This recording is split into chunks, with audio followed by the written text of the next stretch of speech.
અમરેલીમાં શંકાસ્પદ મૃતદેહ કેસમાં ખુલાસા થયા। મૃતક ભાવનગર જિલ્લાનો રહેવાસી હોવાનું ખુલ્યું। પોલીસે 3 શંકાસ્પદોને રાઉન્ડ અપ કર્યા છે। હીરા લેતી દેતીમાં હત્યા થઈ હોવાની આશંકા છે। બાબરાના ધરાઈ ગામમાંથી મૃતદેહ મળ્યો હતો। સળગાવેલી હાલતમાં મૃતદેહ મળતા શંકા ઉપજી હતી। હત્યા બાદ મૃતદેહને સળગાવવાના પ્રયાસની શંકા છે। જઈ અંદર સાથે ત્રણે કિસ્સામાં જણાઈ આવેલા ત્યાંથી થોડે દૂર આગળ એક કંઈક સળગતું જણાઈ આવેલું। પોલીસે ચેક કરતા કોઈ વ્યક્તિને સળગાવવામાં આવ્યો હોય। આથી બાબરા પોલીસે તાત્કાલિક શંકાસ્પદ ઈસમોની પૂછપરછ કરવામાં આવી। સાથે જ હાલમાં જે લાશ સળગાવવામાં આવી હતી તેની વધારે તપાસ કરવા માટે ફોરેન્સિક પીએમ માટે ભાવનગર મોકલવામાં આવી છે। પાટણના ચાણસ્મા તાલુકામાં સગીરા સાથે દુષ્કર્મના કેસમાં મદદગાર પણ પકડાયો છે। પાખંડી ભુવા ભગા ચૌધરી સામે ફરિયાદ બાદ પોલીસે મદદ કરનાર તેના ભત્રીજાને પણ ઝડપ્યો। મહેસાણાથી ગૌરવ ઈશ્વર ચૌધરીને ભગા ભુવાની મદદ કરવાના કેસમાં ઝડપાયો। ભગા ભુવાએ સગીરાનો વિડીયો વાયરલ કર્યા બાદ ફરિયાદ નોંધાઈ હતી। પોલીસે આરોપી ગૌરવની અટકાયત કરીને વધુ તપાસ હાથ ધરી।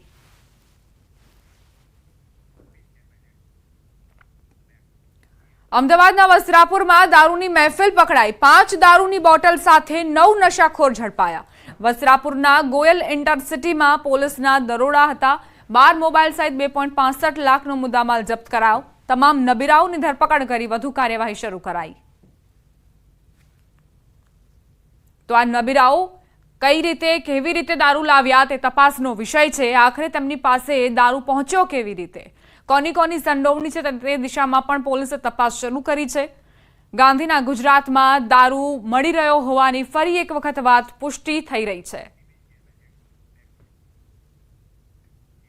સુરતમાં નકલી નોટો છાપવાનું કારખાનું પકડાયું। સરધાના વિસ્તારમાં ગોરખ ધંધો ચાલતો હતો। એસઓજીએ નોટો છાપવાનું મિની કારખાનું ઝડપ્યું।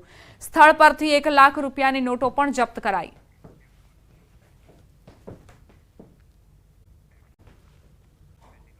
રાજ્યમાં ભારે વરસાદ બાદ શાકભાજીના ભાવમાં ધરખમ વધારો થયો છે। અમદાવાદ શહેરમાં શાકભાજીમાં ભાવ વધારાથી લોકોના બજેટ પર સૌથી મોટી અસર પડી રહી છે। આજે કોથમીરના ભાવ 400 રૂપિયા પ્રતિ કિલો બોલાઈ રહ્યા છે, જ્યારે લસણના ભાવ 400 થી 600 રૂપિયા પ્રતિ કિલો પહોંચ્યા છે। ગ્રાહકોનું કહેવું છે કે ગરીબ અને મધ્યમ વર્ગ અફોર્ડ ન કરી શકે। હવે શું રોટલીને પાણી ખાવાના? ધીમે ધીમે રસોડામાંથી જરૂરી ચીજવસ્તુઓ ગાયબ થઈ ગઈ છે।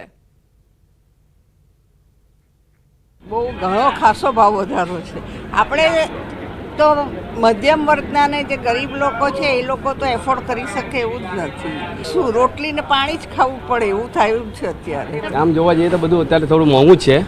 વરસાદ આવવાના કારણે માલ ખરાબ થઈ ગયો અને ફાલ બી ખરી ગયા છે, એને હિસાબે માલ મોંઘું છે। પણ હવે ધીમે ધીમે આ ઉનાળો ગયું છે તો ધીમે ધીમે માલમાં ભાવમાં ડાઉન થાય છે, તો 10-15 દિવસની અંદર ભાવ ડાઉન થઈ જશે। અમદાવાદમાં જો તમે 500 રૂપિયા લઈને નીકળ્યા હોય છતાં પણ શાકભાજી સારું ન મળે, અથવા તો જો સારું મળે તો માત્ર ઓછી માત્રામાં મળે। તેની પાછળનું કારણ છે કે શાકભાજીનો ભાવ છે ઉત્તરોત્તર વધી રહ્યો છે। આપ મારી પાછળ પણ જુઓ છો, સવારનો સમય છે, મોટાભાગે ગૃહિણીઓ સવારના સમયે શાકભાજી ખરીદતી વધારે જોવા મળે, કારણ કે તાજું શાક આવે। પરંતુ અત્યારે જુઓ ઓછી ભીડ છે અને જે ભાવ છે તે ભાવ એવા વધ્યા છે કે જેને કારણે ગૃહિણીઓના બજેટ ઉપર સૌથી વધારે અસર જોવા મળી રહી છે। શું ભાવ ચાલી રહ્યો છે અને તેને લઈને ખાસ કરીને ગૃહિણીઓના બજેટ ઉપર કેવી રીતે અસર છે, સૌથી પહેલાં ગૃહિણીઓ સાથે વાત કરીશું। કે તો ઘણું બધું શાક આવી જતું હતું, 3-4 શાક પછી આવી જાય, અત્યારે નહીં આવી શકતું, અત્યારે એક જ શાક આવી જાય। ભીંડા છે તે 160 રૂપિયા કિલો છે, કોથમીર 30 થી 100 ગ્રામ છે અને 30 થી 100 ગ્રામ આપે। પછી કિલોડા છે કિલોડા 100 ગ્રામ નહીં, મને કિલોના ભાવ ભીંડો 60 કિલો છે। પછી ગિલોડા છે તે 80 ના 500 છે। 80 ના 500 એટલે 160 રૂપિયા 160 રૂપિયા। પછી આ 30 રૂપિયાની 250 ગ્રામ છે। હા 250 40 ની 250 30 ની 250 હા 120 પછી આ છે તે 40 રૂપિયાની એક છે। અને દૂધીનો ભાવ તો 60 રૂપિયા કિલો છે। 60 રૂપિયા કિલો છે। દૂધી કેમ આટલી બધી મોંઘી? 40 રૂપિયા 250 ગવાર છે। ડેફિનેટલી બહુ જ કોસ્ટલી છે, એટલે middle class lower middle class એ લોકોને આની ઇફેક્ટ થવાની જ। રોજના एक्सपेंसेस में घणो બધો ફેર પડી જાય। हाँ, एवरी टाइम कुछ ना कुछ बढ़ावा ही रहता है। टमाटर हो या धनिया हो, every time it keeps increasing. तो वहाँ प्रॉब्लम तो रहता ही है, बट आई थिंक ये लोग भी दे कांट हेल्प इट, क्योंकि आगे से ही अगर एक्सपेंसिव आ रहा है तो फिर इन लोग को भी कोई एंड डिपेंड्स, अगर एरिया टू एरिया वाइज भी मैंने काफ़ी डिफरेंस देखा है। Like in some part of the city कहीं पे सस्ता मिल जाता है, कहीं पे एक्सपेंसिव मिल जाता है, बट ऑफ कोर्स कन्वीनियंस के हिसाब से वी हैव टू पे। हाँ, मिडिल क्लास पे तो असर आएगा ही, क्योंकि एकदम से हाई हो जाएगा, हाइक हो गया है वेजिटेबल्स का, तो मिडिल क्लास में प्रॉब्लम तो होता ही है। हमारा बजट बिल्कुल बिगड़ जाता है, हमारे किचन तो बिल्कुल લાઈક જસ્ટ ડબલ હો જાતા હૈ। ત્યારે પરિસ્થિતિ એ થઈ છે કે જે લોકો ખરીદવા આવે છે તેમની પાસેથી કોથમીરના પૈસા પણ લેવા પડે છે, કારણ કે વેપારી પણ પોતે જે માલ લાવે છે તે મોંઘો લાવે છે। એટલે આ રિટેલ માર્કેટની પરિસ્થિતિ છે, અને જેને કારણે ખાસ કરીને વેપારી ને ગ્રાહક પણ શાકભાજીને કારણે, મોંઘવારીને કારણે ત્રસ્ત છે। કેમેરામેન પંકજ મકવાણા સાથે દીપિકા કુમાર, ન્યૂઝ 18 ગુજરાતી, અમદાવાદ। મહત્વપૂર્ણ સમાચાર પ્રાપ્ત થઈ રહ્યા છે। બહારનું ખાતા પહેલા એકવાર ચેક કરી લેજો। ઢોસાના સંભારની કેટલીમાંથી ઈયળ નીકળી હોવાની જાણકારી। વડોદરા બાપો તળાવ પાસે આવેલા ગણેશ ફેન્સી ઢોસાના આઉટલેટની ઘટના। સંભારની કેટલીથી જીવતી ઈયળો નીકળી છે। ગત રાત્રે ગ્રાહક આઉટલેટ પર ઢોસા ખાવા માટે પહોંચ્યા હતા। ઢોસાની સાથે સંભાર માટેની કેટલીના કિનારે 2 જેટલી જીવતી ઈયળો સળવળતી જોવા મળતા ગ્રાહક ચોંકી ઉઠ્યા હતા। ગ્રાહકે આ અંગે મેનેજરને જાણ કરતા કેટલી બદલાવી નાખી। ઈયળો સળવળતી જોવા મળતા ગ્રાહક જમ્યા વગર જ ત્યાંથી જતા રહ્યા। તેમની પાસે કોઈ વિકલ્પ જ નહોતો રહ્યો। સંવાદદાતા હાર્દિક જોડાઈ ગયા છે વધુ જાણકારી સાથે। હાર્દિક, અવારનવાર આવા કિસ્સાઓ સામે આવતા હોય છે, અને હવે તો સંભારની કેટલી પર આ રીતે જીવતી ઈયળો સળવળતી જોવા મળી। શું હવે વધુ વિગત?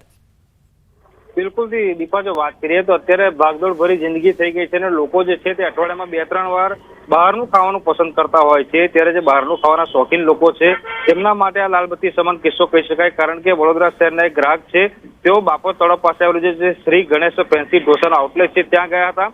તેમને ઢોસા મંગાવ્યા હતા। ઢોસા સાથે જે ચટણીની કેટલી છે તે તેમને આપવામાં આવી હતી, પરંતુ ચટણીની કેટલી જોઈને ગ્રાહક જે છે તે ચોંકી ગયા હતા, કારણ કે આ દ્રશ્યોમાં જોઈ શકાય છે ટીવી સ્ક્રીન પર કે જે જીવતી ઈયળો છે તે કેટલી પર ફરી રહી છે। ગ્રાહકે મેનેજરને રજૂઆત કરી ત્યારે મેનેજરે જે કેટલી છે તે બદલી આપી હતી, પરંતુ અહીંયા સવાલ સૌથી મોટો એ છે કે શું આ હોટલના સંચાલકો હોય, રેસ્ટોરન્ટના સંચાલકો હોય, તેમને જે ત્યાં આવતા ગ્રાહકો છે તેમના સ્વાસ્થ્યની બિલકુલ પરવા નથી। અને બીજી વાત કરીએ વડોદરા મહાનગરપાલિકાની, તો વડોદરા શહેરમાં છેલ્લા લગભગ 2-3 મહિનામાં આવા 10 થી 12 કિસ્સા જે છે સામે આવ્યા છે, પરંતુ જે હોટલ સંચાલકો છે, રેસ્ટોરન્ટ સંચાલકો છે, સુધરવાનું નામ નથી લેતા, અને પાલિકાનો જે આરોગ્ય વિભાગ છે તે સતત નિષ્ક્રિય સાબિત થતો હોય તેમ લાગી રહ્યું છે, કારણ કે જ્યારે આ પ્રકારની ઘટના બને છે ત્યારે ચેકિંગનો દોર જે છે તે કરવામાં આવતો હોય છે, પરંતુ ત્યારબાદ આ બે જવાબદાર વેપારીઓ છે તેમની સામે કોઈ પ્રકારની ઠોસ કાર્યવાહી જે છે તે કરવામાં નથી આવતી। દીપા, આભાર હાર્દિક જાણકારી આપવા માટે। તો ઠોસ કાર્યવાહી નથી કરવામાં આવતી, અને તેના કારણે જ આ પ્રકારના જે આઉટલેટ્સ છે, આ પ્રકારના જે સંચાલકો છે તેઓ સુધરવાનું નામ નથી લેતા, અને સીધું નુકસાન ગ્રાહકોને થાય છે, તેમના સ્વાસ્થ્યને થાય છે, કારણ કે આ પ્રકારનું બિન આરોગ્યપ્રદ ભોજન પીરસવામાં આવે તો આખરે કોનું સ્વાસ્થ્ય સુધરે?